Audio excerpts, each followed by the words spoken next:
Este es nuestro proyecto de final de curso de Tecnología Industrial. Consiste en reproducir los sonidos de una octava a través de la conductividad del grafito.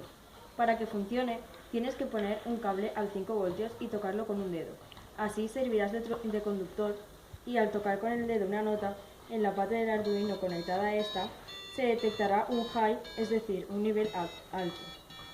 Y por programación, le asignaremos una frecuencia, por ejemplo, 440 Hz para la nota La o 392 Hz para el Sol.